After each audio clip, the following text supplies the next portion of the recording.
স্বাগত। আজকে বাংলাদেশে আপনাদের সঙ্গে আছে আমি খালেদ মহিউদ্দিন। নতুন নির্বাচন কমিশনের প্রতিক্রিয়া জানিয়েছে বিভিন্ন রাজনৈতিক দল, রয়েছে মতভেদ, কোন দলের তালিকায় গুরুত্ব পেল তা নিয়ে চলছে নানা রকম কথা। নিয়ে আজকের আলোচনা কমিশনের কম বেশি। কথা বলতে স্টুডিওতে আছেন বিএনএ চেয়ারম্যান ব্যারিস্টার নাজমুল হুদা, আছেন ঢাকা বিশ্ববিদ্যালয় আইন বিভাগের অধ্যাপক ডক্টর আসিফ নজরুল। স্বাগত আপনাদের। ব্যারিস্টার নাজমুল হুদা, আমি কমিশনটি কেমন হলো সেটি আপনি জানতে চাই। আপনি যদি প্রধান নির্বাচন কমিশনার সহ অন্যান্য নির্বাচন কমিশনারদের একটু বিশ্লেষণ করেন আপনার। দেখেন, ব্যক্তিগতভাবে তো কারোর সাথেই আমার পরিচয় নাই বা ছিল না। এখন সরকারি কর্মকর্তা হিসেবে নূর হুদা সাহেব তার ব্যাপারে যে সমস্ত কথাগুলো ইতিমধ্যে প্রকাশিত হচ্ছে, বিতর্কিত করার জন্যই বলেন বা যে জন্যই বলেন, এটা জনগণের কাছে যাচ্ছে অ্যাজ ইনফরমেশন, যেটা somehow or other is intended to affect the credibility of, এটা মেইনলি আসছে বিএনপি থেকে। তারা ক্ষুব্ধ কারণ তারা মনে করে উনি জনতার মঞ্চের একজন ব্যক্তিত্ব, যদিও তিনি সেটা ডিনাই করেছেন। আমার কাছে বিষয়টা খুবই সহজ মনে হয় এই জন্যে যে আজকে কে কোথা থেকে কোন ব্যাকগ্রাউন্ড থেকে এসে প্রধান নির্বাচন কমিশনার হলো, এটা কিন্তু আমি মনে করি ইম্পর্ট্যান্ট ব্যাপার না। কারণ ফার্স্ট অফ অল, একজনের ব্যক্তিগত সত্তা যদি আমি নিজে কিছুটা মূল্যায়ন করতে চাই যে না, একজনকে এই ধরনের একটা দায়িত্ব দিয়েছে, তিনি দায়িত্বটা ভালোভাবে পালন করবেন, তার সেই দায়িত্ববোধ রয়েছে এবং তার নিজস্ব যে আকাঙ্ক্ষা যে না, এই ধরনের একটা দায়িত্ব পালন করে মানুষের আস্থা অর্জন করা কিংবা সরকারের আস্থা অর্জন করা কিংবা আন্তর্জাতিক ক্ষেত্রে কিছুটা নাম সুনাম অর্জন করা, এটা তার কিন্তু একটা স্বাভাবিক ইচ্ছা থাকতেই পারে। সেই দিক থেকেও যদি আপনি চিন্তা করেন, তাহলে আমার মনে হয় যে যত ক্রিটিসিজমই আসুক না কেন, যে তার উপরে প্রভাব বিস্তার করবে কেউ এবং তিনি প্রভাবিত হবেন অথবা তাকে ভয়ভীতি দেখিয়ে কিছু একটা আদায় করে নেবে, আমার মনে হয় এগুলো কিন্তু ধোপে টিকে না। কিন্তু প্রতিটি মানুষই তো আসলে ব্যক্তিগতভাবে মানুষ। তো উনাকে বিএনপি এতদিন ধরে উনাকে ওএসডি করে রেখেছিল, তাহলে বিএনপির প্রতি তো উনার একটা ক্ষোভ থাকতেই পারে। তারপর আওয়ামী লীগ এসে উনার প্রতি সুবিচার করলো, তো আওয়ামী লীগের প্রতি তার একটু ভালোবাসা থাকতেও পারে। সেটাই তো কনসিডারেশন, হয়তো বিএনপি সেটার গ্রাউন্ডেই তাকে ক্রিটিসাইজ করার চেষ্টা করছে। কিন্তু আমি মনে করি যে আমার নিজের ধারণা যে এই সমস্ত ওপেন হয়েছে বলেই কিন্তু তার উপরে একটা বিরাট বড় দায়িত্ব এখন চলে এসছে যে তাকে যাতে সমালোচনার সম্মুখীন না হতে হয়, সেই জন্য হয়তো দায়িত্বটা তিনি সঠিকভাবে পালন করবেন বলে আমি মনে করি। চান্সটা দিতে অসুবিধাটা কোথায়? রাইট, সুযোগ তো দিতে হবে, কাউকে না কাউকে তো কাজ শেষ শুরু করার সুযোগ দিতে হবে। প্রফেসর আসিফ নজরুল, আমি ব্যারিস্টার নাজমুল হুদাকে কোট করতে চাই, যেটি আজকে তিনি পত্রপত্রিকায় ছাপা হয়েছে, তার যে বক্তব্য, যে আমি জানি নির্বাচন কমিশন সম্পর্কে তিনি বলছেন, barrister Huda correct me if I am রং, আমি জানি, আপনাকে কোট করছি, আমি জানি প্রধান বিরোধী দল হিসেবে বিএনপি এটা মেনে নেবে না, কারণ এটার মধ্যেও তারা পাল্টাপাল্টি খুঁজে পাবে, মুখোমুখি অবস্থান খুঁজে পাবে, এটার মধ্যে দিয়ে চিন্তা করা হবে কিভাবে রাজপথকে উত্তপ্ত করা যায়। ব্যারিস্টার নাজমুল হুদার কথা থেকে কিছুটা সত্য মনে হচ্ছে যখন মির্জা ফখরুল ইসলাম আলমগীর বলছেন যে শপথ গ্রহণের আগেই সিইসি পরিবর্তন করুন। আপনার বিশ্লেষণ শুনতে চাইছি। শপথ গ্রহণের আগেই সিইসি পরিবর্তন করুন, তিনি এই দাবি অলরেডি করেছেন। আমি ব্যারিস্টার হুদা সাহেব কি কনটেক্সটে বলেছে ওটা তো আমি জানি না, মানে একটা উক্তির ভিত্তিতে এত আলোচনা করা যায় না, কিন্তু আমার নিজের কিছু কথা ছিল সেটা আমি বলতে চাই। আমার মনে হয়েছে যে প্রধান নির্বাচন কমিশনার, বিশেষ করে উনার সম্পর্কে যেহেতু আমরা বেশি জানি, যেহেতু উনি সবচেয়ে ক্ষমতাশালী নির্বাচন কমিশনে, ফলে উনাকে নিয়ে আলোচনাটা বেশি হচ্ছে, বাকি দিনে আলোচনা পরে করব। আমার মনে হয় প্রধান নির্বাচন কমিশনার পদে যিনি নিয়োগ পেয়েছেন, এটা অসাধারণ একটা ভালো নিয়োগ হয়েছে, কিন্তু এই অসাধারণ ভালো নিয়োগটা হয়েছে ক্ষমতাসীন সরকারের জন্য। আমি আপনাকে তিনটা কারণ বলি। কারণ হচ্ছে, প্রধান নির্বাচন কমিশনার পদে এমন একজন নিয়োগ পেয়েছেন যিনি আজকে প্রথম আলোতে ইন্টারভিউ দিয়েছেন। ইন্টারভিউ দেওয়া তথ্যের ভিত্তিতে আপনাকে বলছি যে উনি ছাত্র জীবনে ছাত্রলীগ করতেন, উনি বিএনপির আমলে উনি অবিচারের শিকার হয়েছেন। অবিচারের শিকার কেউ না হলে তো আর আদালতে যায় না, ঠিক না? আদালতে যাওয়ার মানেই তো হয়েছে উনি ফিল করেছেন উনি অবিচারের শিকার হয়েছেন, এবং উনি আওয়ামী লীগ আমলে রিওয়ার্ডেড হয়েছেন। কিভাবে রিওয়ার্ডেড হয়েছে যে আপনাকে একটু ব্যাখ্যা করি। কারণ যখন প্রশাসনিক ট্রাইব্যুনালের রায়ে ওনার পক্ষে আসলো, এটার বিরুদ্ধে কিন্তু আওয়ামী লীগ গভর্নমেন্ট আপিল করতে যায় নাই, ঠিক আছে? ফলে আপিল করতে যদি না যায়, স্যার এখানে অনেক বড় লয়ার, উনি নিশ্চয়ই আরো ক্লিয়ার করতে পারবেন, আপিল করতে না যাওয়া মানে হচ্ছে একটা আশীর্বাদের মতো ছিল, এরকম একটাই আছে, এরকম একটা লোক নিয়োগ পেয়েছে। সেকেন্ড হচ্ছে, এই নিয়োগটা আবার হয়েছে তরিকত ফেডারেশন এবং গণতন্ত্রী পার্টি, এই দুইটা অতি ক্ষুদ্র দল, যাদের মানে আওয়ামী লীগের ছায়াতল ছাড়া যাদের বাংলাদেশের কোনো অস্তিত্ব নাই। ফলে আওয়ামী লীগের গায়ে ওই আচরটাও লাগলো না যে তাদের নিয়োগকৃত বা তাদের মনোনীত ব্যক্তি নিয়োগ পেয়েছে, ফলে এই দিক থেকে আওয়ামী লীগের জন্য খুব লাভবান হয়েছে। থার্ড হচ্ছে আওয়ামী লীগের জন্য খুবই লাভবান হয়েছে, খুবই ভালো একটা নিয়োগ হয়েছে, এই জন্য যে দায়টা পড়েছে এই প্রেসিডেন্ট, সার্চ কমিটি এগুলি করে টোরে এই জিনিসটার বোঝারই উপায় নাই যে বাংলাদেশে এই ধরনের নিয়োগ যখন হয়, যে যেটাই বলুক, আমি বিশ্বাস করি আওয়ামী লীগ আর বিএনপির শ্রেণী চরিত্র এরকম যে তারা এই ধরনের পজিশনে যখন নিয়োগ দেয়, একটা ডিবেটেবল কন্ডিশনে প্রধান নির্বাচন কমিশন কি হবে, অবশ্যই সেখানে প্রধানমন্ত্রীর যে অফিস থাকে তার একটা বিরাট ভূমিকা থাকে, এবং আমাদের সংবিধান অনুযায়ী এটা প্রধানমন্ত্রী পরামর্শক্রমে করার কথা। তো আওয়ামী লীগের জন্য থার্ড যে লাভটা হয়েছে, ওই জিনিসটা ধামাচাপা পড়ে গেছে, ওই জিনিসটা আড়ালে চলে গেছে, প্রেসিডেন্ট করেছে বা সার্চ কমিটি করেছে, সব দিক দিয়ে যদি দেখেন এটা আওয়ামী লীগের জন্য অসাধারণ নিয়োগ হয়েছে। প্রফেসর আসিফ নজরুল, আমি একটা বিষয় শুধু আপনার একটু জানতে চাইবো যে যে আপনি প্রথম আলো সাক্ষাৎকারটির কথা বলছিলেন, যেখানে কে এম নুরুল হুদা বলছেন যে তিনি অনার্সে ভর্তি হয়েছিলেন 1966 সালে, মাস্টার শেষ হয়েছিল 1972 সালে, তার ছাত্র রাজনীতির সঙ্গে সংশ্লিষ্ট ছিল এবং ছাত্রলীগ থেকে তিনি নির্বাচিত, সেটি তো আপনি বলছেন তার রাজনৈতিক সংশ্লিষ্টতা হিসেবে, কিন্তু ছাত্রলীগ করতেন বিএনপির অন্তত স্ট্যান্ডিং কমিটির বেশ কয়েকজন সদস্য পাওয়া যাবে, সেইটি ওই সময় 66 থেকে 72 পর্যন্ত ছাত্রলীগ বেশিরভাগ লোকই করেছে। অনেক করতো, আপনি অত্যন্ত ইম্পর্টেন্ট কথা বলেছেন, ওই সময় অনেকে ছাত্রলীগ করতো, কিন্তু নেতৃস্থানীয় পর্যায়ে নিশ্চয়ই অনেকে ছিল না। তিনিও নেতৃস্থানীয় পর্যায়ে ছিলেন না, তিনি ফজলুল হক হলের মানে ফজলুল হকের ইউনিয়নের ছাত্রলীগ থেকে নির্বাচিত নাট্য সাংস্কৃতিক সম্পাদক, মানে 18-19 জনের যে এক বছরের কমিটি, সেই কমিটির একজন মাত্র সদস্য। আমি আপনাকে একটু কারেক্ট করি, ওই সময় এরকম পজিশনে যারা ছিল তারা আজকে আওয়ামী লীগের মতো দলের সবচেয়ে শীর্ষ পর্যায়ের নেতৃত্ব। আচ্ছা, আপনি ওই সময় আর সেকেন্ড কথাটা শুনে আমার মনে হয় না, আমি সেকেন্ড কথাটা বলি। সেকেন্ড না, আমি কেন, আপনি ওবায়দুল কাদেররা তখন কি ছিল? ওবায়দুল কাদের তার অনেক পরে 1979 সালে এসে ডাকসুর ভিপিজিএস, তারা তারপরে উনার যারা সমসাময়িক ছিল ওই সময় 66 থেকে 72 এই সময়টাতে। আরেকটা কথা হচ্ছে, এটা কেন ইম্পর্টেন্ট তথ্য হয়, উনি যদি জনতার মঞ্চের সাথে ওনার ইনভলভমেন্টের যে অভিযোগ আছে, উনি এটা অস্বীকার করেছেন, কিন্তু অভিযোগ তো আছে, এই অভিযোগেই তো উনার বাধ্যতামূলকভাবে ছুটি দেওয়া হয়েছিল, বাধ্যতামূলকভাবে করা হয়েছিল, ওএসডি করা হয়েছিল। তো এই দুইটা তথ্য যদি পাশাপাশি রাখেন, আবার আওয়ামী লীগ যখন তার বিরুদ্ধে প্রশাসনিক আদালতের যে রায় আছে সেটার বিরুদ্ধে আপিল করলো না, সবকিছু তো আপনাকে কন্টেক্সচুয়াল করতে হবে। কিন্তু এখন ছাত্রলীগের যারা নেতা আছে, আরেকটা কথা আপনাকে বলি, ছাত্রলীগের যারা এক্স লিডার আছে 66, 67, 68 সনে যারা ছাত্রলীগ করতো, তারা দেশ স্বাধীন করার জন্য ছাত্রলীগ করেছে, বঙ্গবন্ধু আদর্শে ছাত্রলীগ করেছে, তাদের সবাই কি জনতার মঞ্চের সাথে পরবর্তীকালে ইনভলভ হয়েছে? উনি জনতার মঞ্চের সাথে ইনভলভ হয়েছেন কিনা সেটি কিন্তু আমরা জানি না। কিন্তু প্রফেসর আসিফ নজরুল, আপনি খেয়াল করেন যে তিনি ফরিদপুরের ডিসি ছিলেন 1992 থেকে 95 সালে, উনি কুমিল্লার ডিসি ছিলেন 95 থেকে 97 সাল পরে। আমার যতটুক আমার জানা আছে, সরকারের খুব নিজের লোক না হলে কাউকে ডিসি করা হয় না। আমার যতটুকু জানা আছে, দুইবার ডিসি হয়েছেন তিনি পর। ঠিক আছে, আমি আপনাকে বলি, আমার জানা মতে বাংলাদেশ সরকারের খুব প্রিয় লোক না হলে ডিসি করা হয় না। আমি শেষ করি, এই প্রবণতাটা শুরু হয়েছে ধীরে ধীরে। প্রথম বিএনপি আমলে এগুলি এত করা হতো না, প্রথম আওয়ামী লীগ আমলে এগুলি এত করা হতো না। এখানে স্যার সাক্ষী দিবেন যে যতদিন গেছে আওয়ামী লীগ আর বিএনপির মধ্যে নিজের লোক বসানোর প্রবণতা এত তীব্র হয়েছে, যেই প্রবণতা আপনি যে সময় বলছেন সেই সময় এতটা ছিল না। তাহলে আপনার শাহাবুদ্দিন সাহেবকে আওয়ামী লীগ কিভাবে প্রেসিডেন্ট বানায়, তখন ওই সময় ছিল না। আমি আপনাকে একটা এক্সাম্পল হিসেবে বললাম, বহু লোক এরকম বানিয়েছে, ওই সময় ডিসি কে হবে ওটা এত সুতীব্রভাবে দেখা হতো না, পরবর্তীকালে এটা হয়েছে। আমার মনে হয় আমরা ওই সময় যারা ডিসি বানিয়েছেন তাদের একজন আছেন আমাদের এখানে, যারা নাজমুল হুদা, আপনি সেই সময় মন্ত্রী পরিষদে ছিলেন, আপনারা কি ডিসি নিয়োগ দেওয়ার সময় নিশ্চিত হতেন যে তিনি আসলে সরকারের একই ভাবধারা, এবং পরপর দুবার ডিসি হয়েছেন কে এম নুরুল হুদা বিএনপির সময়? দেখেন, আমি তো I was in charge of a district মন্ত্রী ছিলাম, সেই সুবাদে অবশ্যই ডিসির অ্যাপয়েন্টমেন্টের ব্যাপারে একটা সে ছিল। সেই সেটা হলো যে এমন কাউকে হয়তো অ্যাপয়েন্টমেন্ট দেওয়া ঠিক হবে না যার ব্যাপারে আমি হয়তো খুব সোচ্চার থাকবো, যার বিরুদ্ধে সেই ধরনের কোনো অ্যাপয়েন্টমেন্ট। সেটি কি আপনি পরীক্ষা করতেন এখন যেরকম পরীক্ষা করেন? না, এটা পরীক্ষা এমনও দেখা গেছে যে কোনো জায়গায়, এটা শুধু ঢাকা ডিস্ট্রিক্টের কথা বললাম, অন্যান্য ডিস্ট্রিক্টে হয়তো প্রধানমন্ত্রী সেদিকে যাবেনও না, ডিসকাসও করবেন না। কিন্তু অবশ্যই DC being a important officer, including নির্বাচনের সময় তার যে রিটার্নিং অফিসারের যে দায়িত্ব, সে সমস্ত কিছু বিবেচনা করে অবশ্যই একটা সরকারের অত্যন্ত গুরুত্বপূর্ণ পদটি হচ্ছে ডিসি, এবং জেলা প্রশাসক হিসেবে তার অ্যাপয়েন্টমেন্টটা পলিটিক্যালি কিছুটা মোটিভেটেড, কেন বেশ ভালোভাবে মোটিভেটেড হওয়ার কথা। আপনি বলছেন সেটি ভালোভাবে মোটিভেটেড হওয়ার কথা, কিন্তু আমরা দেখতে পাচ্ছি যে বিএনপি সরকার যখন এর পরের বার ক্ষমতায় এল 2001 সালে, ফ্যাক্ট রিমেইনস যে তাকে আসলে ওএসডি করে রাখা হয়েছে, তাকে আসলে বাধ্যতামূলক অপশনে দেওয়া হয়েছে।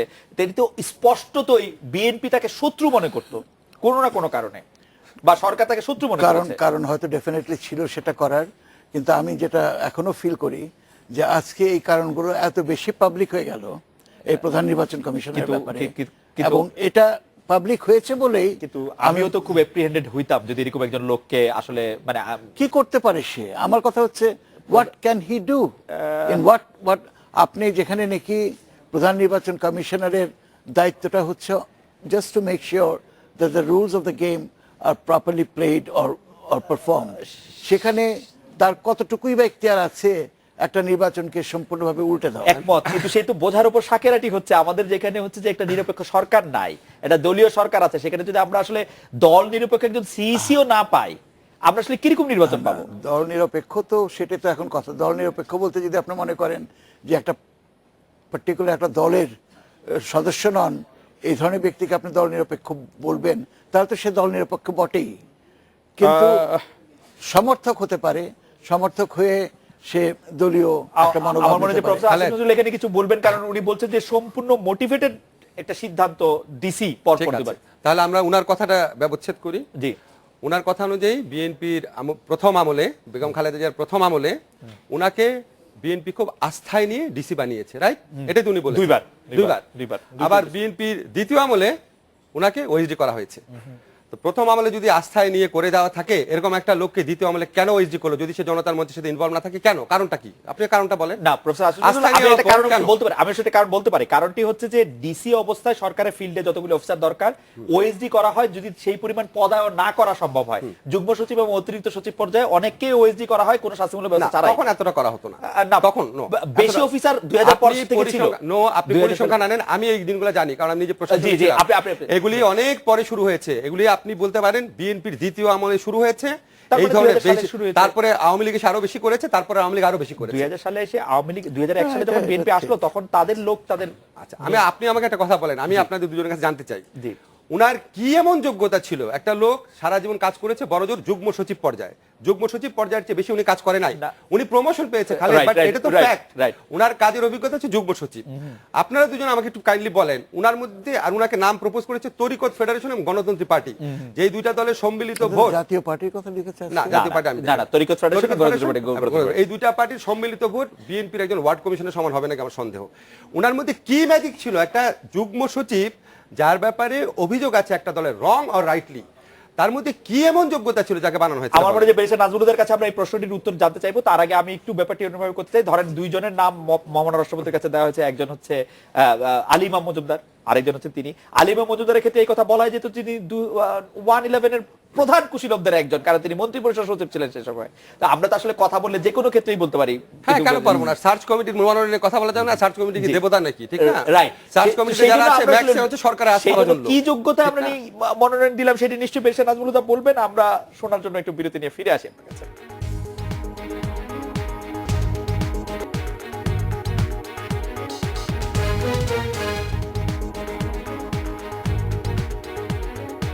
ফিরে এলাম আজকের বাংলাদেশে। প্রফেসর আসিফ নজরুল একটি প্রশ্ন করেছেন ব্যারিস্টার নাজমুল হুদাকে যে কি দেখে আসলে বা কি এরকম ম্যাজিক থাকতে পারে যে কে এম নুরুল হুদাকে, যাকে খুব ছোট দুটি দল আসলে নাম প্রস্তাব করেছে, বৃহৎ দলগুলো আওয়ামী লীগও আসলে তার নাম প্রস্তাব করে নাই, যুগ্ম সচিব পর্যায়ে কাজের অভিজ্ঞতা, যিনি যুগ্ম মানে সচিব স্যার আমার পর্যায়ে কথা সার্চ কমিটি তার নাম প্রপোজ করলো কেন? এটাই তো আমার অদ্ভুত। আর প্রফেসর আসিফ নজরুল বিরতির সময় আমাদেরকে একজন ফিডব্যাক দিলেন। সেই ফিডব্যাকটি হচ্ছে এরকম যে 72 সালে ছাত্রলীগ করেছেন কে এম নুরুল হুদা এবং জনাব শামসুল হুদা তিনি ছাত্র জীবনে এনএসএফ করতেন এবং তিনি পরাজিত হয়েছিলেন, মুসলিম লীগ সমর্থিত এনএসএফ করতেন আর কি, পরাজিত হয়েছিলেন ফরসদের কাছে। সেটি একজন এটি মন্তব্য দিয়েছেন।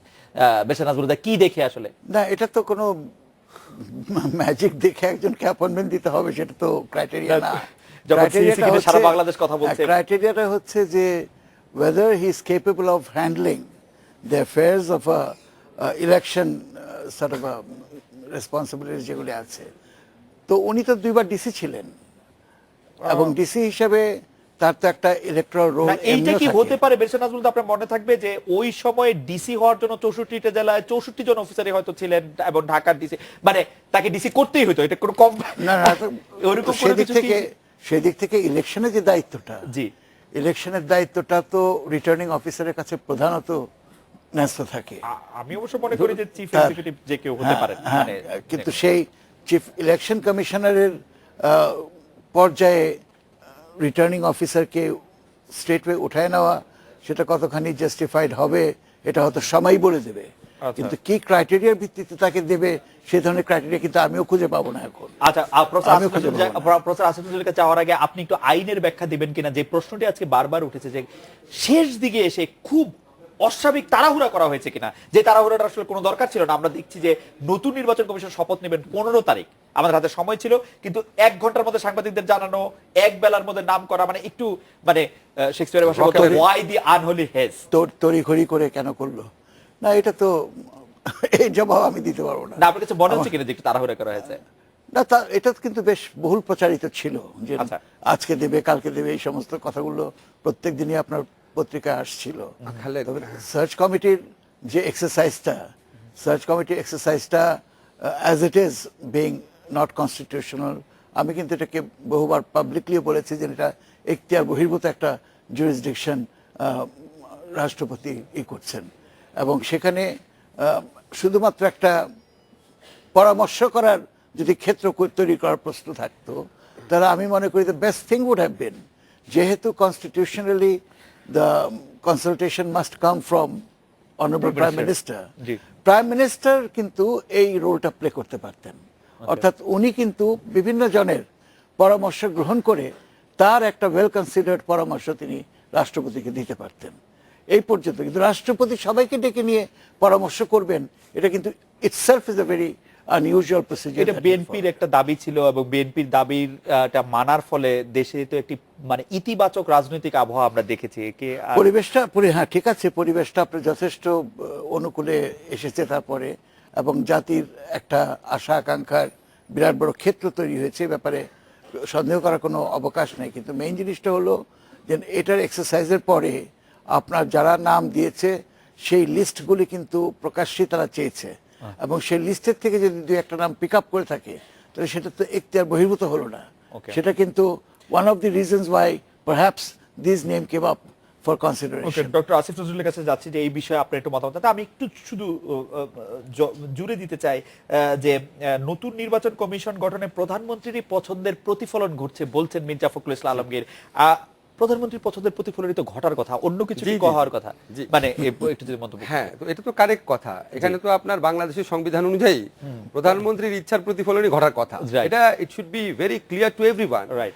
এখন আমার মনে হয় যে ক্ষমতাসীন সরকারের পক্ষ থেকে আপনার এই যে রাষ্ট্রপতির সাথে সবার সংলাপ, তারপর সার্চ কমিটি গঠন, এই সব কিছু করা হয়েছে এই জিনিসটা থেকেই মানুষের দৃষ্টি আড়াল করার জন্য। প্রধানমন্ত্রীর ইচ্ছা দেওয়ার কথা, এটা একসেপ্ট করে নিল, এটা প্রধানমন্ত্রীর ইচ্ছা হয়েছে, এটা রাষ্ট্রপতি করেছেন বা অনুসন্ধান কমিটি করেছে। এর যে বড় কথা হচ্ছে এখানে প্রধানমন্ত্রীর ইচ্ছার প্রতিফলন থাকার সাংবিধানিক গ্রাউন্ড আছে। আমি আপনাকে একটা কথা বলি, আমাদের বাংলাতে একটা কথা আছে যে বৃক্ষ কি তা ফলেই পরিচয়। হ্যাঁ, এখন আমরা যে 10টি নাম পেয়েছি, এই 10টি নাম যে বৃক্ষ থেকে আসছে সেই বৃক্ষ নিয়ে এখন আলোচনা করতেই হবে। আমি কিন্তু এই আলোচনা নতুন করছি না, আপনি বোধহয় আমার লেখা পড়েন, আমি প্রথম আলোতে লিখেছিলাম। এখন যে সার্চ কমিটিটা করা হয়েছিল এখানে একমাত্র সৈয়দ মঞ্জুরুল ইসলাম ছাড়া অন্য কারো নিরপেক্ষ ভূমিকা সম্পর্কে আমাদের নিশ্চিত হওয়ার কোনো কারণ নাই। কারণ যেই দুটি, আপনি খালেদ জানেন বাংলাদেশের মতো দেশে উনি অনেক বছর সরকারে ছিলেন, সরকার এই পাবলিক সার্ভিস কমিশনের চেয়ারম্যান এবং অডিটর অ্যান্ড কন্ট্রোলার জেনারেল কাকে বানায়, আওয়ামী লীগ বিএনপি সরকার কাকে বানায়, চরম বিশ্বস্ত লোককে বানায়। এবং বিচারপতি 2 জন আছে, আমি একজনের ভূমিকা বলবো, ওনাদের দিয়ে কথা বলার ক্ষেত্রে অনেক প্রতিবন্ধকতা আছে। এর আগে সৈয়দ মাহমুদ হোসেন সাহেব যিনি এই কমিটির প্রধান ছিলেন, উনি তো উনার সার্চ কমিটির উনার সভাপতিত্বেই তো আগের বিতর্কিত নির্বাচন কমিশন হয়েছিল। ফলে সৈয়দ মঞ্জুর ইসলাম স্যারের প্রবলেমটা কি আমি আপনাকে বলি, আমি ওনাকে খুবই ভালোবাসি, উনি অত্যন্ত সৎ মানুষ, ভালো মানুষ, কিন্তু ওনার কি এই ব্যাপার এক্সপায়ারিজ আছে? উনি চিত্রকলা, সাহিত্য এসব বিশেষজ্ঞ, উনি ইংরেজি সাহিত্যের শিক্ষক, এমন একটা লোককে নেওয়া হয়েছে এবং খুব সরল মানুষ। ওনাকে যদি কেউ বুঝায় 3-4 জন মিলে যে এই হুদা সাহেব, নুরুল হুদা, উনি দ্য বেস্ট পার্সন, সাথে সাথে ওনাকে কনভিন্স করা সম্ভব, বিকজ ওনার তো এটা এক্সপার্টিজের জায়গা না। ফলে আমার এখন প্রশ্ন হচ্ছে কি, ধরেন এখন উনি একটা খুব চমৎকার কথা বলেছেন যে প্রধান নির্বাচন কমিশন আসলে কি করতে পারে, এটা খুব গুরুত্বপূর্ণ আলোচনা। কিন্তু আমার কথা হচ্ছে কি, আমরা এই পুরা প্রক্রিয়াটা সবাই কেন ইনভলভ হয়েছিলাম, সবাই কেন আশাবাদী হয়েছিলাম যে আজকে রকিব কমিশন নিয়ে যেই অনাস্থা তৈরি করেছে তারা, সেখান থেকে আমাদের কিছুটা উত্তরণ প্রয়োজন। এই জন্য শুরুতেই এমন একটা লোক আসতে পারতো যে লোকটার ক্ষেত্রে আমাদের একটা আশাবাদের ভিত্তি থাকতো। আবার তার সাথে সাথে আমি আপনার এটাও স্বীকার করি যেরকম একটা বিতর্কিত লোক, আমি মনে করি উনি বিতর্কিত, একটা বিতর্কিত লোক যে প্রধান নির্বাচন কমিশনার হয়েছেন, এটা একদিক দিয়ে আবার ভালো হতেও পারে। উনি তো প্রথম দিন থেকেই জানেন যে উনাকে নিয়ে বিতর্ক আছে, এবং এই যে সমালোচনাগুলো আছে এগুলো তো উনি জানেন, হয়তো উনি একটু সতর্ক থাকতে পারেন, কে জানে। হয়তো প্রফেসর আসিফ নজরুল, আমার শুধু দুটি প্রশ্ন সার্চ কমিটি নিয়ে। অডিটর এন্ড কন্ট্রোলার জেনারেলের পদটি আসলে কোনো দলীয় বা সরকারি লোককে বা এই দলীয় সরকারগুলি দিতে চায় না, কারণ তাহলে কিন্তু ইন্টারনাল অডিটটা সম্ভব হবে না, ইন্টারনাল নিরীক্ষাটা সম্ভব হবে না। মানে তারা চাই একজন নিরপেক্ষ লোক অন্তত সিএজি পোস্টে, আমি যতজন সিএজির কথা জানি। আর সৈয়দ মাহমুদ হোসেনের ব্যাপারে বলতে চাই, প্রফেসর আসিফ নজরুল আপনি নিশ্চয়ই জানেন, শুধু তাকে কনফার্ম করেছিল বিএনপি, আওয়ামী লীগ যে কয়জন বিচারককে নিয়োগ দিয়েছিল ব্যারিস্টার নাজমুল হুদা নিশ্চয়ই মনে করতে পারবেন। আপনি যদি এখন বিএনপি কনফার্ম করা ওটা যদি সব নির্ধারক বিষয় হয়, তাহলে বিএনপি যাকে কনফার্ম করেছে উনি যদি ক্রেডিবল ব্যক্তি হয়, তাহলে বিএনপি যাকে পানিশ করেছে সে অবশ্যই ডিসক্রেডিটফুল ব্যক্তি। আপনাকে দুইটা, একটা স্বীকার করবেন একটা স্বীকার করবেন, এটা হইতে পারে না। আমি স্বীকার করতে যদি রাজি আছি। সৈয়দ মাহমুদ হোসেন বিএনপি আমলে কনফার্ম হয়েছেন দেখে উনি অত্যন্ত আস্থাভাজন ব্যক্তি হয়, তাহলে প্রধান নির্বাচন কমিশনারকে বিএনপি আমলে যেহেতু পানিশ করা হয়েছিল উনি একদম আস্থাভাজন ব্যক্তি না, বিএনপির আস্থাভাজন ব্যক্তি না। বিএনপির আস্থাভাজন ব্যক্তি না। বিএনপির আস্থাভাজন ওটা বিএনপির ব্যক্তিকে যে আস্থাভাজন দিতে হবে তাতে কোনো কথা না। আপনি একদিকে বিএনপির আস্থাভাজন ব্যক্তিকে আপনি যখন আর অডিটর এন্ড কন্ট্রোলার জেনারেল ব্যাপারে আপনি যেটা বলেন সেটার সাথে আমি আপনার সাথে অত্যন্ত স্ট্রংলি দ্বিমত পোষণ করছি। অডিটর এন্ড কন্ট্রোলার জেনারেল বরং আরো বেশি আস্থাভাজন লোককে দেয়, কারণ ওরা সরকারের ভিতরে দুর্নীতি বের করে। বাংলাদেশের মতো দেশে আপনি স্যারকে জিজ্ঞেস করেন, অডিটর এন্ড কন্ট্রোলার জেনারেল হচ্ছে সবচেয়ে আস্থাভাজন লোককে দিবে, কারণ ওর দায়িত্ব হচ্ছে সরকারের ভিতরে দুর্নীতি অনিয়ম খুঁজে বের করা। আওয়ামী লীগ বিএনপির মতো দল অডিটর এন্ড কন্ট্রোলার জেনারেল একজন ভালো লোককে দিবে, মানে দল নিরপেক্ষ লোককে দিবে, এটা আমি বিশ্বাস করি না। ব্যারিস্টার নাজমুল হুদা, ভালো লোক হতে পারে, দল নিরপেক্ষ লোককে আপনার কাছে দিবে। একটু জানতে চাইবো যে মানে অডিটর এন্ড কন্ট্রোলার জেনারেলের ক্ষেত্রে কি আসলে দল নিরপেক্ষ লোকই খোঁজে কিনা, কারণ সরকারের ভুলগুলি ওই নিরীক্ষার মধ্যে সরকারের জানা আপনি দরকার বলে প্লিজ মনে হয়। আমাদের ইনফর্ম করেন। জি জি, আমি এটা- আমার মনে হয় যে আপনি অফিস সামলাচ্ছেন, এটা আমরা ধরেন একাডেমিক এটা ইন্টারেস্টও দিন জানতে চাই, আমি- একাডেমিক ইন্টারেস্টও জানতে চাই। I am not at all aware of it কি কোন ক্রাইটেরিয়ার ভিত্তিতে অডিটর কন্ট্রোলার জেনারেলকে অ্যাপয়েন্টমেন্ট দেওয়া হয়। Ministry of finance plays a very important role, there is no doubt about this. এবং সেখানে প্রধানমন্ত্রীর সাথে অনেক অ্যাপয়েন্টমেন্টই শুধুমাত্র পার্সন টু পার্সন লেভেলে ডিসাইডেড হয়। আমরা কি কোনো এটা কোনো ক্যাবিনেটেও আসবে না, এটা নিয়ে কোনো রকমের আলোচনা হবে না। সিএজিরা রিটায়ার করার পরে তাদের কোনো আলাদা চাকরি বা অন্য কোনো জায়গায় বা সিএজি পোস্ট থেকে তাদের অন্য কোনো কিছুতে দেওয়া হয় কিনা? এটার মধ্যে কোনো বার আছে বলে তোমার মনে না, হয়? বার নাই, মানে তারা কোনো লাভজনক পদে থাকেন কিনা, মানে সেটা যেমন দেখা এখন কারণ one of the- কারণ one professor of the Asif Nazrul very- আসলে সার্চ কমিটিতে যে 5 জন না, 6 জনের one of কথা the বললেন very তার মধ্যে important, সব কিনা? one of the G. very important aspect এই সমস্ত অ্যাপয়েন্টমেন্টের ক্ষেত্রে নিরপেক্ষতা বজায় রাখার ক্ষেত্রে বা কাকে নিয়ে কতটুকু নিরপেক্ষতা আশা করা যায়, এই সমস্ত ক্ষেত্রে কিন্তু এই ফ্যাক্টরটা খুব বেশি রোল প্লে করে, যে আমাকে এই ভূমিকাটা পালন করার পরে সরকারের কি আনুকূল্য আমি পেতে পারি। এটা কিন্তু একটা বিরাট বড় ফ্যাক্টর। আমি হয়তো সরকারি কাজে আমি যাব না বা দেবে না, কিন্তু আমাকে অ্যাম্বাসেডর করতে পারে, আমাকে বিভিন্নভাবে বিভিন্ন কমিশনের চেয়ারম্যান করতে পারে। সরকারি কর্মকর্তাদের মধ্যে একটা জিনিস যেটা মোস্ট ডিজায়ারেবল, সে তার রিটায়ারমেন্টের পরে কিছু ফ্যাসিলিটিস চায়, এই ফ্যাসিলিটিসটার লোভেও কিন্তু অনেকে অনেক সময় তাদের নিজেদের মতবাদটাকে কিছুটা হলেও সারেন্ডার করে টু দ্য গভর্নমেন্ট। এই যে স্যার একটা কথা বলে দেখেন, খুবই ইম্পর্টেন্ট কথা। তাহলে আপনি ওই ক্রাইটেরিয়াতে দেখবেন বাংলাদেশে যে সমস্ত সাংবিধানিক পদে লোক ছিল, ইনক্লুডিং বাংলাদেশের এক্স চিফ জাস্টিসরা, যারা তাদের রিটায়ারমেন্টের পর অত্যন্ত কন্ট্রোভার্সিয়াল রায় দেওয়ার পরও অত্যন্ত লাভজনক পদে অধিষ্ঠিত হয়েছেন প্রধান বিচারপতির সমান মর্যাদা নিয়ে। দেখেন উনি তো সরকারে থাকা লোক, উনি তো বিচারপতি এগুলি কনটেক্সটে মাথায় পানি নাই। তো আমাদের আইদার ওনার কথাকে রিজেক্ট করতে হবে অথবা গ্রহণ করতে হবে। তো ওনার কথা যদি সত্যি হয় তাহলে এরকম নিয়োগ তো বাংলাদেশে হয়। কিন্তু আপনারা তো এখন আইনটি বানালে যে আইন কমিশনের চেয়ারম্যান হবেন প্রধান বিচারপতির সমকক্ষ এবং প্রধান বিচারপতি পদে ছিলেন এরকম কেউ এর আগে ছিল কিরকম আপনি ওনাকে জিজ্ঞেস করেন। না, এটি- বাংলাদেশের ইতিহাসে প্রথমবারের মতো 96 সালের 1 নম্বর আইন, এটি আইন না, কমিশন। আইন কমিশনে যারা থাকবেন প্রধান, তারা জি। প্রধান বিচারপতি থাকতে পারে, বিচারপতি থাকতে পারে, এটা আগে থেকে ছিল। কিন্তু আইন কমিশনের প্রধান বিচারপতি সমান স্ট্যাটাস এবং বেতন হবে, এটা ওনার ক্ষেত্রে প্রথম হয়েছে। ওনার ক্ষেত্রে আপিল প্রথম বিভাগের হয়েছে। বিচারপতি সমান ছিল। আপিল হ্যাঁ, বিভাগের আপিল বিভাগের বিচারপতি সমান ছিল। আচ্ছা। প্রধান বিচারপতি সমান আর বাংলাদেশ দেশে একটা দেশে কেউ থাকে নাকি? এটা হয়? আপনি দেখেন স্পিকারের সমান, প্রধানমন্ত্রী সমান, প্রধান বিচারপতি সমান কেউ হইতে পারে না। তো যাকে এত বড় রিওয়ার্ড দেওয়া হয় তা আপনি কেন ওই কনটেক্সট থেকে আলোচনা করবেন? আচ্ছা, আমরা এই কনটেক্সটে আসি। আমি আপনাকে একটা কথা বলি। আমাদের হুদা সাহেব একটা খুবই ইম্পর্টেন্ট কথা বলেছেন যে প্রধান নির্বাচন কমিশন যা আছে ওনার কি বা করার আছে। দেখেন এটা কিন্তু আমরা প্রধান নির্বাচন কমিশনারদের বিভিন্ন পারফরমেন্সের কারণে এটা আমরা ধরেই নিয়েছি ওনার আর কিছু কি করার আছে। প্রধান নির্বাচন কমিশনে কি করার আছে এটা আমরা তত্ত্বাবধায়ক সরকার আমলে দেখেছি, তারা কি রোলটা রেখেছে, কিন্তু আমরা দলীয় সরকার আমলে এটা দেখতে পারি না, বিএনপি আমলেও দেখি না, আওয়ামী লীগ আমলে দেখি না। এখানে হচ্ছে সবচেয়ে গুরুত্বপূর্ণ প্রশ্ন যে আজকে আপনি নির্বাচন চলাকালীন সময়ে কি সরকার ক্ষমতায় আছে, সেটা কি তত্ত্বাবধায়ক, সেটা কি অন্তর্বর্তীকালীন, সেটা কি নির্বাচন সহায়ক, সেটার কি নির্বাচনকে ইনফ্লুয়েন্স করার মতো ক্ষমতা আছে কিনা বা অ্যাক্সেস আছে কিনা, সেটা হচ্ছে সবচেয়ে গুরুত্বপূর্ণ। তারপরে গুরুত্বপূর্ণ হচ্ছে নির্বাচন কমিশন। এখন আপনি নির্বাচন কমিশনেই যদি দ্বিতীয় গুরুত্বপূর্ণ ব্যাপারটাতেই যদি আমরা দেখি ওরকম, আপনি দেখেন আওয়ামী লীগ গভর্নমেন্ট বিএনপির বিরুদ্ধে যে সারা দেশব্যাপী একটা সহিংস আন্দোলন করেছিল, কে এম হাসান সাহেব তত্ত্বাবধায়ক সরকারের প্রধান হবে দেখে, সাংবিধানিকভাবে কিন্তু ওনার প্রধান হওয়ার কথা, কেন উনি সেটা আরেকটু না, আগে না। থেকে বললে ভালো হয়, বয়স বাড়ানো, হ্যাঁ, হ্যাঁ। সেই কনটেক্সটটা যদি একটু বয়স বলেন। এখনো আছে বাংলাদেশে না বিচার না না, তাকে সামনে রেখে বয়স বাড়ানো, আপনাকে- তিনি যেদিন অপশন নিয়েছেন তার পরদিন বয়স বাড়িয়ে দেওয়া, যাতে তিনি সর্বশেষ অপশন প্রধান হিসেবে ফাইন, আমি আপনার সমস্ত কিছু স্বীকার করলাম জি। যে উনাকে সামনে রেখে বয়স বাড়িয়ে উনাকে প্রধান নির্বাচন কমিশনার প্রধান উপদেষ্টা করতে চেয়েছে, এটা অত্যন্ত জঘন্য ব্যাপার ছিল, ফাইন। জি। তো যদি একটা লোক 30 বছর আগে বিএনপি করত, সেই লোক সরকার প্রধান থাকলে নির্বাচন প্রশ্নবিদ্ধ হয়ে যায়, তাহলে যেই তিনি প্রধানমন্ত্রী জি। সারা জীবন আওয়ামী লীগ করেছেন, উনি সরকারে থাকলে কিভাবে নির্বাচন প্রশ্নবিদ্ধ হবে না? আপনি উত্তর দেন তাহলে। সে নির্বাচন প্রশ্নবিদ্ধ হবে, কারণ তিনি হচ্ছে আপনার বিরুদ্ধে অবস্থান নেবেন, কোনটা? তত্ত্বাবধায়ক সরকার হলে তার বিরুদ্ধে অবস্থান নেবেন, সেই ক্ষেত্রে সেই কথা আওয়ামী লীগ বলেছিল সেই সময়। আর তাহলে তাহলে এবং- আপনি রাষ্ট্রের একটা জিনিস বলেন, হ্যাঁ। যদি একটা লোক 30 বছর আগে না, আমি আপনার যুক্তি বিএনপি বুঝতে করতো, পারছি। আমি আপনার যুক্তি বুঝতে জীবনে পারছি। কোনোদিন স্যার আপনার যুক্তি বুঝতে কে এম পারছি। হাসানের বিরুদ্ধে কোনোদিন আদালতে কোনো বিচার, কোনো আইনজীবী কোনো প্রশ্ন তুলেছিল পক্ষপাতিত্বে? না। কোনোদিন তুলে নাই। এবং ডক্টর কামাল হোসেন রাও বলেছে যে একটা লোক 30 বছর আগে বিএনপি করতো, সে সরকার প্রধান হতে পারবে না, আর যিনি আওয়ামী লীগের দণ্ডমুন্ডের কর্তা, উনি প্রধানমন্ত্রী থাকতে পারবে। আপনি তাহলে বেসিক আলোচনায় যান, ঠিক না? নির্বাচন সুষ্ঠু শুধু করতে তাই হবে। না, কে এম হাসান সম্বন্ধে আরো বেশ কিছুটা সুনাম ছিল। উনি অনেক জুনিয়র জাজকে কিন্তু সেন্সর কিন্তু- করতেন। কিন্তু- কিন্তু- উনি বলতেন যে তুমি কি চিফ জাস্টিস হওয়ার কোনো স্বপ্ন দেখো, যদি সে কিছুটা পার্টিজান হওয়ার চেষ্টা করতো, দ্যাট ওয়াজ হিজ। ওকে, বেসন আজমুলদের কাছে একটু জানতে চাইবো যে তত্ত্বাবধায়ক সরকার ব্যবস্থা নিয়ে যেটি প্রফেসর আসিফ নজরুল যে প্রশ্নটি তুললেন, আমার বিবেচনায় যে তত্ত্বাবধায়ক সরকার ব্যবস্থার অনেকটাই মৃত্যু ঘটেছিল 2006 সালে, যখন কে এম হাসানকে বিভিন্নভাবে তত্ত্বাবধায়ক সরকারের প্রধান বানানোর একটি চেষ্টা করা হলো, এবং পরে যখন আবার ইয়াজউদ্দিন আহমেদকে তার প্রধান বানানো হলো। এই ব্যাপারে আপনার একটু মতামত শুনতে চাইবো, আমরা একটু বিরতিতে যাচ্ছি।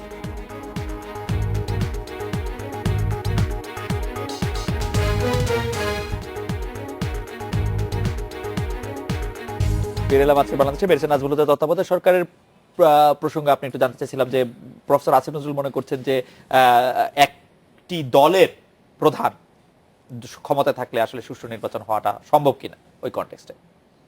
আপনি তত্ত্বাবধায়ক সরকার ব্যবস্থা সবসময় বিপক্ষে, যখন সবাই পক্ষে ছিল তখনও। না, তত্ত্বাবধায়ক সরকার সম্পর্কে তো আমার নিজস্ব একটা ধারণা, আমি তো এই আইনটা রূপান্তরিত হওয়ার আগে আমি সেটা দিয়েছিলাম। মানে বেগম খালেদা জিয়া প্রথমে তত্ত্বাবধায়ক সরকারের বিপরীতে ছিলেন। That was the time I give the formula on তত্ত্বাবধায়ক সরকার, সরকারে থাকা অবস্থায়, তথ্যমন্ত্রী থাকা অবস্থায়।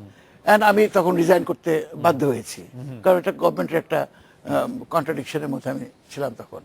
তো সেই তত্ত্বাবধায়ক সরকার আলটিমেটলি বিতর্কিত হয়ে গেল শুধুমাত্র যে ওই সমস্ত কারণে। এটার পার্টিকুলার প্রসিজিওরটা যখন নাকি লে ডাউন করা হয়েছে লতে, unfortunately I was not there, কারণ আমি তখন already marked as somebody who was not wanting this national, মানে বিএনপির সাথে আমার ডিফারেন্স তখন খুব বেড়ে গেল তত্ত্বাবধায়ক সরকার চাওয়ার দরুন।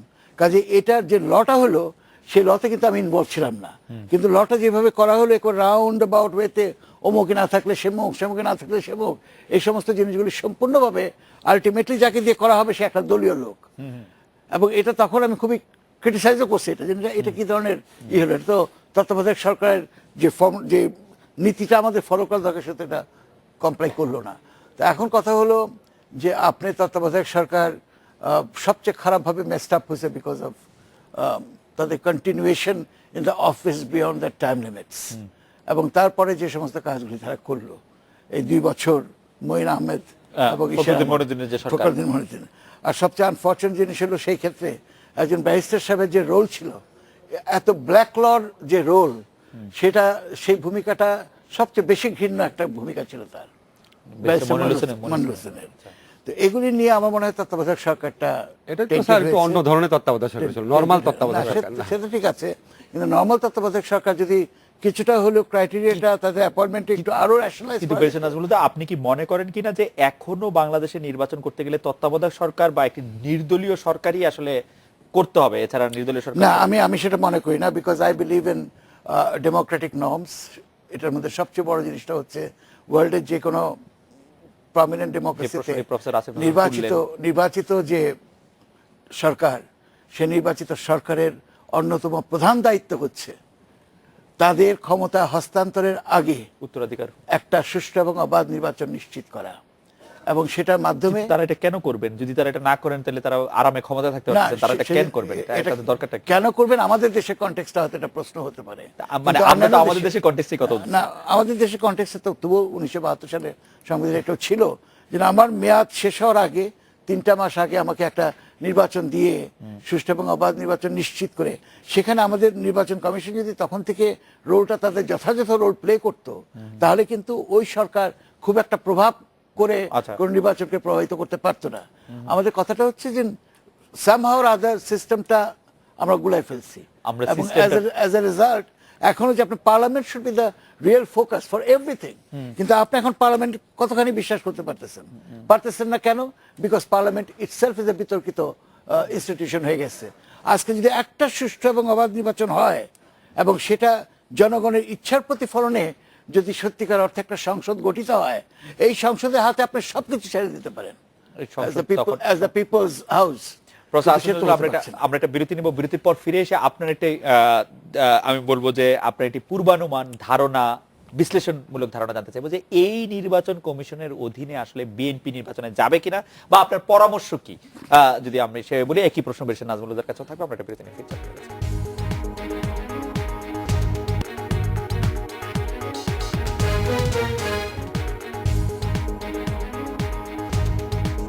ফিরে এলাম আজকে বাংলাদেশে, আর প্রফেসর আসিফ নজরুল। আচ্ছা, আপনি প্রশ্ন করেছিলেন বিএনপির ইলেকশনে আসা উচিত কি উচিত না। আমার মনে হয় এটা বিএনপি সিদ্ধান্ত নিবে। তবে আমি মনে করি বিএনপির মানে এখনই কোনো চূড়ান্ত সিদ্ধান্ত না যে ইলেকশনে যাব না, নির্বাচন কমিশন একদম মানি না, এই ধরনের চূড়ান্ত সিদ্ধান্ত না নিয়ে কনস্ট্রাকটিভভাবে কতটা চাপে রাখা যায় সেটা করা উচিত।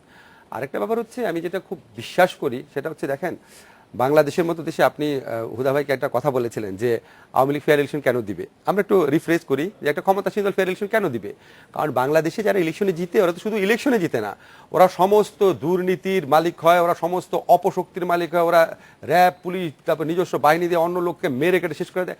মানে বাংলাদেশে যারা ক্ষমতা আসে তারা বাংলাদেশে রাজা বাদশার চেয়ে অনেক বেশি ক্ষমতাসীন হয়। কিন্তু আর বাংলাদেশে যারা বাংলাদেশের মানুষ ক্ষমতাসীনদের চেঞ্জ করে কি আরাম পায়? এক্স্যাক্টলি। আর যারা ইলেকশনে, আমি একটু বলি, ক্ষমতাসীনদের চেঞ্জ করে তো ওই একই জিনিস, আমরা কেন চেঞ্জ করব? ঠিক আছে, চেঞ্জ করে কি আরাম পায়? চেঞ্জ করে একটা আরাম পায় যে কিছুটা ভারসাম্য, অন্যায়েরও তো কিছুটা ভারসাম্য আছে। যেমন আপনাকে একটা এক্সাম্পল দিই, নতুন অন্যায়। একদম স্পেসিফিক এক্সাম্পল দিই। ধরেন বিএনপি আমলে একটা লোক অন্যায়ের শিকার হচ্ছে আওয়ামী লীগ কর্তৃক, আওয়ামী লীগ সরকার কর্তৃক।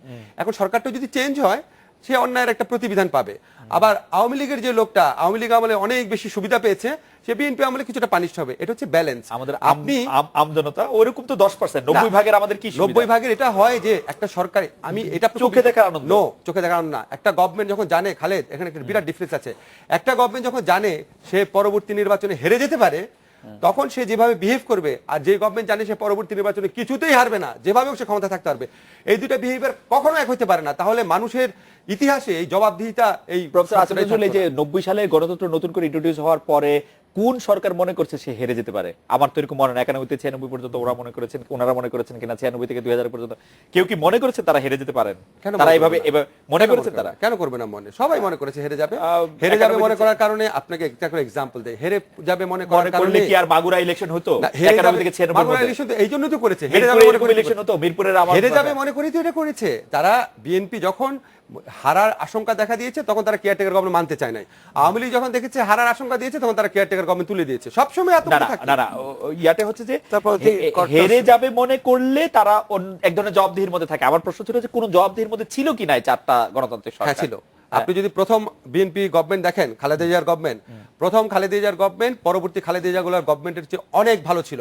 আপনি যদি প্রথম শেখ হাসিনা গভর্নমেন্ট দেখেন, এটা পরবর্তীকালে শেখ হাসিনাগুলোর গভর্নমেন্টের চেয়ে অনেক ভালো ছিল। ইকোনমিক সাইজ বড় হয়েছে, ইকোনমিক সাইজ তো অন্য কথা। ইকোনমিক সাইজ বড় হয়েছে সেজন্য আপনি দুর্নীতিটা বড় দেখছেন। আপনি যদি গুড গভর্নেন্স, আপনি যদি শুধুমাত্র এই ব্যাপারে একটা আলোচনা করেন, আমি আপনাকে চ্যালেঞ্জ করলাম, আমি আপনাকে একটার পর একটা পরিসংখ্যান দিয়ে দেখা দিব। এমনকি আওয়ামী লীগের 2009 এর যে গভর্নমেন্ট ছিল, ইলেক্টেড গভর্নমেন্ট, সেই গভর্নমেন্ট এই সোকল্ড ইলেক্টেড গভর্নমেন্ট, এখনকার যে গভর্নমেন্ট, সেটা হচ্ছে অনেক দেশপ্রেমিক ছিল। একটা ছোট এক্সাম্পল আপনাকে দেখা, আপনি যখন বললেনই ভারতের সাথে তখন আওয়ামী লীগ গভর্নমেন্ট বলেছে আমরা তিস্তা নদীর পানি দিব না ট্রানজিট না দিলে, এই পরিমাণ স্ট্যান্ড নিয়েছিল। যখন একটা বিমানবন্দর করার জন্য, যেখানে প্রধানমন্ত্রী নিজের আকাঙ্ক্ষা ব্যক্ত করেছিলেন, কিছু মানুষ আন্দোলন করেছে, পরিকল্পনা বাদ দিয়ে দিয়েছে।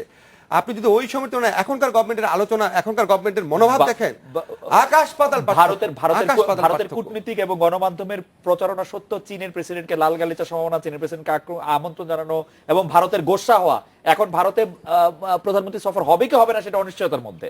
লাল গালিচা সম্বর্ধনা দেয়া, শুধু লাল গালিচা না, মানে এরকম সম্বর্ধনা কোনোদিন কেউ পায় না চীনের ক্ষেত্রে, যেটা ভারত এগেইনস্টে ছিল পুরো। তাহলে ভারত চীনের লাল গালিচা দিলে ভারত যদি গোসা হয়, তাহলে ভারত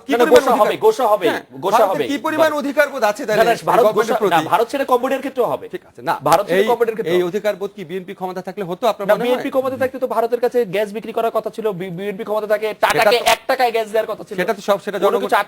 সেটা তো জনগণ তো দেয় নাই তো শেষ পর্যন্ত, দিতে পারে না শেখ হাসিনার জন্য।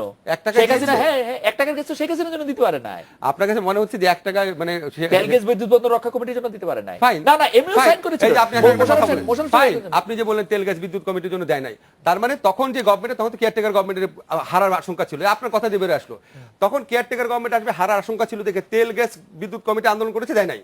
আর এখন তেল গ্যাস বিদ্যুৎ কমিটি যেহেতু এখন ফেয়ার ইলেকশনে চান্স কম, এখন তেল গ্যাস বিদ্যুৎ কমিটি রামপাল নিয়ে যতই আন্দোলন করুক, আমি রামপাল আন্দোলনের পক্ষ বিপক্ষের কথা বলছি না, যতই আন্দোলন করুক, সেই আন্দোলনে 20টা লোক হলে আপনি জল কামান দিয়ে ছত্রভঙ্গ করে। আমার মনে হয় ভারতের সাথে সম্পর্কের ক্ষেত্রে আওয়ামী লীগ বিএনপি কেউই কোনো কিছুতে কম যায়, সেটা তো অন্য আলোচনা। আমি বলছি আগের হাসিনা গভর্নমেন্ট, আমি দুইটা জিনিস কম্পেয়ার করছি, আমি তো বিএনপি আনছি না। আমি বললাম properly elected Awami League government আর ডিবেটিভলি ইলেক্টেড আওয়ামী লীগ গভর্নমেন্টের আচরণে অনেক পার্থক্য থাকে। এই জন্য আমি বলছি যে এই গভর্নমেন্টের মধ্যে হারার আশঙ্কা থাকে, তারা অপেক্ষাকৃতভাবে কম দুঃশাসন করে। আমার মনে হয় যে এটা চীনের প্রেসিডেন্টের সফরের পর এবং চীনের প্রেসিডেন্টের সাথে এটার পর এটা আসলে বলা খুব মুশকিল। আমি তবু ব্রিটিশ নাজমুলদের কাছ থেকে একটু শুনি যে বিএনপি নির্বাচনে আসবে কিনা, আসা উচিত হবে কিনা বিএনপি, আপনার কি মনে হয় বিশ্লেষণে? আমি দৃঢ়ভাবে বিশ্বাস করি বিএনপি আসবে। বিএনপি আসবে এই কারণেই যে তারা তাদের একটা বিরাট বড় ভুল এটা হয়েছিল, বিএনপি না যে সাংগঠনিকভাবে যে তাদের আজকে যে অবস্থা, সেটা অন্যতম কারণ তাদের বোঝার জন্য যে ভালো নির্বাচন না হয় যেন তেন ভাবে বিএনপি আসার জন্য আমি মনে করি they will just pin down the government which will be responsible for giving a bad election, এবং সেটার ফলশ্রুতিতে আজকে যদি পূর্ণ জনসমর্থন নিয়ে বিএনপি নির্বাচনে অংশগ্রহণ করে, এখনো কিন্তু জনসমর্থনের অভাব নাই বিএনপির, ভেরি মাচ জনসমর্থিত একটা দল এখনো। এবং এই জনসমর্থন নিয়ে ইনফ্যাক্ট তাদের বড় মিস্টেকই তো সেখানে হয়েছিল, যখন তারা গত নির্বাচনে যদি যেত, সেই নির্বাচনের মধ্যেই কিন্তু পুরা ব্যুরোক্রেসি উঠে যেত, সেই ধরনের অবস্থা কিন্তু তারা ক্রিয়েট করতে পারত, কিন্তু তারা সেটাতে যায় নাই। সেই ভুলটা তারা এখন অবশ্যই উপলব্ধি করবে। এবং এরপরে নির্বাচনের কোন ধরনের একটা মানে জানা থেকে বলি নাকি এটা হাইপোথেটিক্যালি বলি? এটা আমি অ্যাজ আ পলিটিক্যাল পারসন এবং বিএনপিতে রাজনীতির মধ্যে থেকে আমি যেটা উপলব্ধি করছি, সবাই যদি বুঝলাম বিএনপি সেটা বুঝলো না কেন? না, আমরা যদি বিএনপির অ্যাডভাইজার হিসেবে এখন থাকতাম, আমরা হয়তো এগুলো নিয়ে আলোচনা করতাম। এবং আমি মনে করি এখন বিএনপি সেখানে যাওয়া উচিত, এবং গেলে পরে যদি আউটরেজিয়াসলি একটা কি বলে রেগড একটা ইলেকশন হয়, এবং সেখানে যদি দেখা যায় যে না বিএনপির জনসমর্থন থাকা সত্ত্বেও তারা অনেক নগণ্যভাবে সেখানে হয়েছে, এই ইউনিয়ন পরিষদ নির্বাচন বা উপজেলা নির্বাচনে যে রিগড ইলেকশন হয়েছে, কি হয়েছে ওগুলোতে কিছু আসে যায় না। জাতীয় নির্বাচনে যদি এই পিপলকে নিয়ে তারা নতুন ভাবে আন্দোলনে নামার একটা সুযোগ পাবে। যদি সেই জন্য দুটা ফল, এই হামলা মামলা এরকম হোস্টাইল গভর্নমেন্ট থাকা সবকিছু নিয়েও তারা সেটা করবে। এবং আমি ফিল করি বেগম জিয়া কারাগারে থাকুক কি বাইরে থাকুক, উনি কনভিক্টেড হোক। আপনার কাছে 30 সেকেন্ড আসার আগে আপনার কাছে কি মনে হয়, আওয়ামী লীগ কি চায় বিএনপি নির্বাচন আসুক? তারা চায় না, তারা চায় না, তারা চায় না, কিন্তু তারা বলতে থাকবে যাতে আসেন, কিন্তু আসলে আওয়ামী লীগ চায় না। এই ফাঁদেই কিন্তু বিএনপি কতবার পড়েছিল, 2000 এই ফাঁদেই। আমাদের 30 সেকেন্ড সময় আছে। ব্যারিস্টার হুদা শেষ যে কথাটা বলেছে আমি ওর সাথে 100% একমত। আওয়ামী লীগ চায় না। আমি মনে করি বিএনপির কাছে দুইটা অপশন আছে, বিএনপিকে লেসার এভিল বেছে নিতে হবে। আমার ধারণা যথাসম্ভব সরকারকে চাপে রেখে ইলেকশনে অংশ নিলে হয়তো লেসার এভিলটা হবে, কিন্তু তাদের প্রকৃত ম্যান্ডেট অনুযায়ী তারা আসন পাবে না, নির্বাচনে কারচুপি হবে, এই ব্যাপারে আমি মোটামুটি sure. Professor Asif Nazrul, barrister Nazmul, আপনাদের অনেক ধন্যবাদ। এই ছিল আজকের বাংলাদেশে, দেখা হচ্ছে আগামীকাল এই সময়। শুভরাত্রি।